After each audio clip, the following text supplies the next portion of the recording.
Uncle তানদিল ভাই একটা সুন্দর দেখে বাস দেন, যদি আমি রিটার্ন করতে পারি, ফেরত দিতে পারি, সরি আমার হচ্ছে 20 টাকা ব্যাক দিব। সো এই কন্ট্যাক্ট করে হচ্ছে এটা নিতেছি, ফিল লাইক হইতেছে মারামারি করতে যেতেছি, এই পাড়ার পোলাপান আমরা ওই পাড়ার পোলাপান লাগা মারামারি করতে যেতেছি।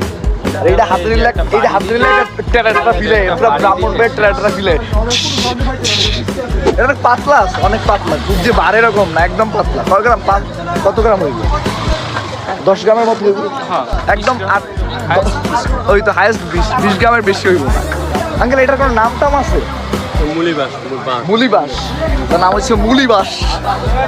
খতরনাক একটা নাম থাকা দরকার ছিল।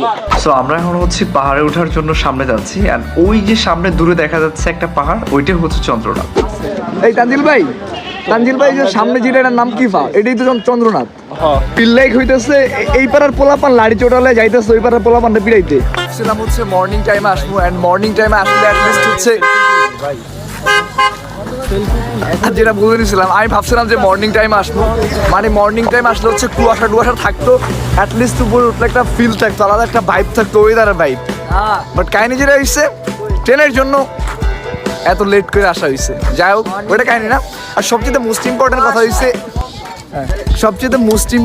হয়েছে এই এলাকাতে, মানে এক পা আগাইলেই এক পা সামনে গেলেই দেখি শুধু হচ্ছে মন্দির আর মন্দির। আমি মসজিদ এখনো জাস্ট একটা মসজিদ দেখছিলাম, স্টেশন থেকে নামার পর একটা স্টেশন মসজিদ দেখছিলাম, বাট তারপর সামনে সব দেখলাম যে মন্দির। আলটিমেটলি 8 থেকে 9টা মন্দির অলরেডি দেখছি।